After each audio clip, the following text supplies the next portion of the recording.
You know who my next guest is? Baby Slice. Kevin Ferguson Jr. He's going to be back in action at Bellator 253 on November 19th. Baby Slice, how you doing, man? I'm doing good, man. How are you? Doing awesome. I know you've been in the thick of camp right now. You guys are up at Big Bear, you, Joey Davis, AJ McKee. How's everything going up there? I know camp can be a little tough, especially when you're at elevation. It's going good, man. I don't know. I feel like anybody could come up here and train, but the things that we're doing is just different, you know, like, and we're pushing ourselves to the max, you know, so it's going good, I guess. That's what you want to call it, you know. Yeah, no, that's good. I like the glass half full type mentality. I wanted to start first with your last fight that was supposed to take place at Bellator 253, which was just, hours before this COVID thing canceled the card. How tough was that? I don't know if you've ever had that happen before where a fight was pulled so close to fight time. Well, yeah, I weighed in once, and my opponent never showed up to make weight, so it happened to me one time before. Mm-hmm. But this time it happened like 3 hours before the event was going to start, you know. So yeah, it was tough, but I mean, things happen in the sport. You just got to know how to roll with it. Yeah, and no one really expected a pandemic to happen anyways, right? Kind of unusual circumstances. Right. So yeah, exactly. How tough was that though mentally, just because you thought you were going to fight just within a few hours and then you had to sort of reset everything and you didn't even know when you were going to fight next? How difficult was that? It was tough, mentally. Yeah, that was the most part because I wanted to fight. I was prepared. I woke up that morning, preparing myself. All right, let's go. It's time to get it. And then I got the phone call. So I was telling my coach, man, I need to hit mitts or something. My coach you want to roll? You want to, what you want to do? And I'm just we just walked around the casino for a little bit and then it was over with. But it was still kind of tough, because I still never got that out. You have to get that beast out a little bit. He was still tucked in a little bit. Yeah, he's been tucked in for almost a year now, if you think about it, because of the whole, that was the last time you fought. It's been over that. I know you work on everything in camp, but is there anything in particular that you're looking to maybe showcase in this fight or anything you feel like you've improved on since the last time we saw you in the cage? No, not really, man. Just well-rounded, just staying prepared in every position and every situation. My thing is I just want to know, how it's going to get finished. It's going to be a knockout. It's going to be a submission. It's going to be a TKO. It's going to be a doctor stoppage. I don't know. It could go either way. Anyway. Yeah, and luckily they rescheduled this fight. You're still fighting the same opponent, so I'm sure preparations been very similar. In terms of Kaheem Murray, how do you feel like you match up against him in this fight? I don't know, man. We're gonna see the day of. I can't really say because anything can happen in there. We just prepared. I'm prepared. I'm cardio wise. Everything. I'm just prepared. Push the pace. Let's test his cardio now since everybody want to test mine. I'm going to test his. And I mentioned AJ and Joey Davis are also on this card as well. Do you like having your teammates on the same card, or would you prefer for things to get spread out a little bit? Because, I know for some fighters they like it, others don't. We're a team, man. We're like a family. We're like brothers. So it's it's perfect, actually. Everybody on the same page, everybody on the same level, and we're all thinking the same. So we just motivate each other, just to be the best. Go out there and do and put on our best performance.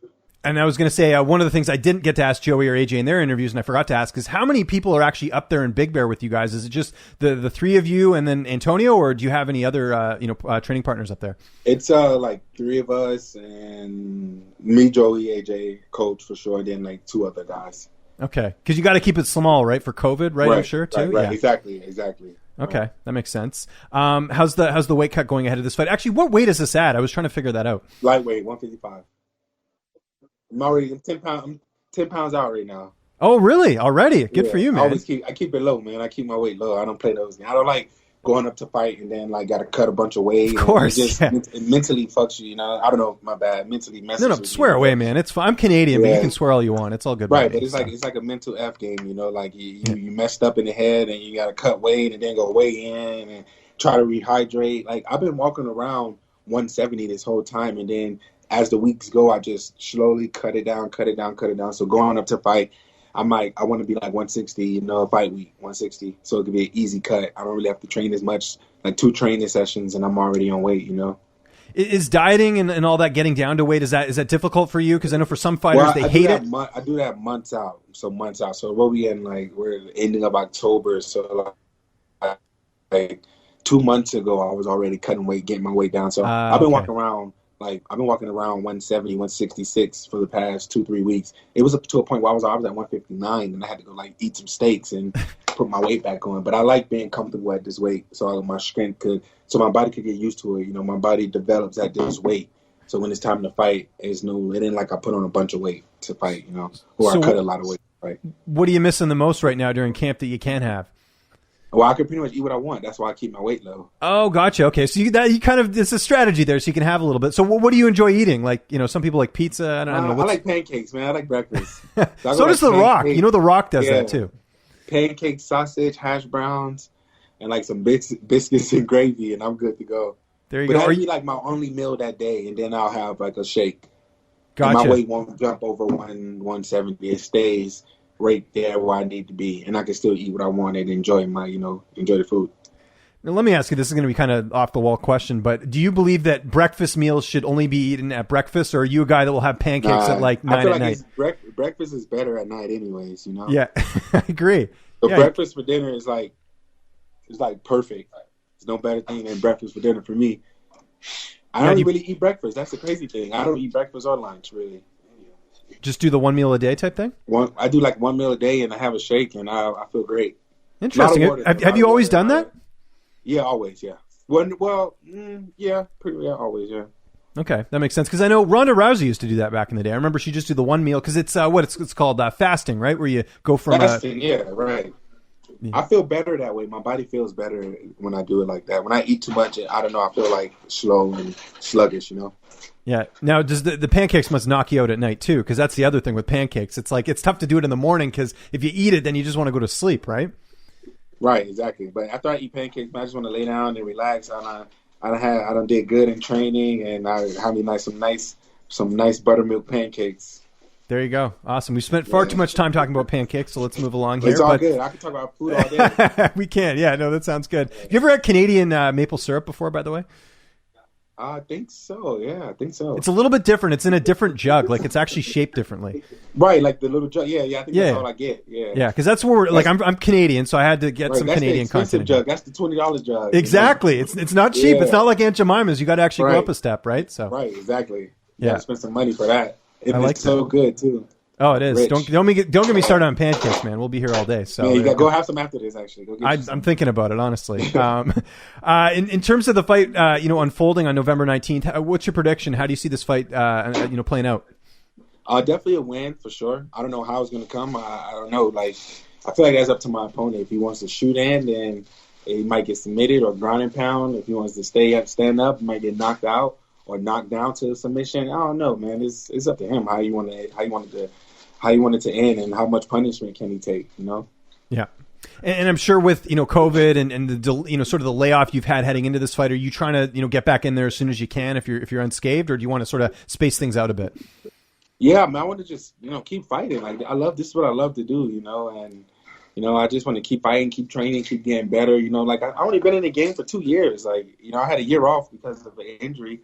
So like 2 years and a half, and then this year for COVID was like kind of perfect because I got to catch up a year, and from an injury. So I've been in the game for 3 years, and I feel like I accomplished a lot just in that amount of time. So I feel like sky's the limit, and the training partners I got, like I said, AJ with his striking and submission, and Joey with his wrestling, like I shouldn't lose, especially if you're on the same level as me and we've been fighting the same time as me. Then I don't see you beating me. Like, who are your training partners? Like, what are you doing you don't have a Joey Davis. You don't have an AJ McKee. You don't have a coach like Antonio McKee. So it's like, man, I have all the confidence. I have all the tools I need. I just got to stay focused, stay patient. Don't try to rush it and just do my thing, What about downtime, man? What are you doing in between training sessions and everything? You watching any TV, playing any Netflix? I try to sleep as much as I can, or I watch this show called Alone. I don't know if you. I haven't checked it out, but I'm open to recommendations. So I'll definitely. It's like 10 people, and they just like drop them off in the woods, and they got to survive. And I really like that show. That's a pretty good show, and I'm playing like Xbox, Xbox One. If you guys want to follow me on there, Baby Slice 242. That's Instagram, Xbox One. That's all my social media handles. But yeah, that's pretty much what I do, and I try to sleep as much as I can. How many hours do you need? Well, like me and AJ, man, we'll be up to like 4 a.m, and then got to wake up at 10 to train or run a hill. So what, like 4, 5, 6, 7, 8, 9, 7 hours, maybe 6 hours of sleep, and we're Okay. up, ready to go. See, I need 8 to 10. That's, and I obviously I don't fight, but maybe I'm just like a bear or something. I need more sleep, but I like a good 8 hours. That works for me. But you can go off 7 or 6 by the sounds of it. Oh yeah, easy. Okay, that's good. Everyone's different that way. What are you playing on Xbox? 2K and Call of Duty, of course. Everybody's playing Call of Duty. Well, it's mandatory, especially if you're a fighter. Everyone plays Call of Duty. So, who's your team in NBA 2K? Good, though. That's the thing. I play with the Miami Heat. You know, I got a home team. I got to rep the team. But I like the Lakers. I'm a LeBron fan, though. So LeBron's like my favorite athlete. So wherever LeBron goes, I'm with LeBron. Lakers, wherever you go, I'm Team LeBron, and I'm rooting for that team. But when I play the game, though, it's like Miami Heat. You know, I got to rep my city. No, absolutely. So what did you do with the finals this year? Because you must have been torn. LeBron against, Miami. Yeah, it was tough. So who did you choose? Did you go LeBron? I didn't care. But honestly, LeBron, though, like, to keep it real. Because LeBron played for the Heat, and he brought them a couple of championships. So for him to play against him, it's like, all right, guys, y'all had y'all run with him. Now that and then Kobe, you know what I mean? So it's like the Lakers deserved it more. Yeah. Awesome. Well, Kevin, it was great getting a chance to talk to you, man. Really appreciate it. Sure. You kind of plug your social media, but if you want to plug it again, you can. And if you got any sponsors or anything like that, the floor is yours. Yeah, just Baby Slice 242, and then I'm always open for new sponsors, man. And that's it. Baby Slice 242, just hit me up.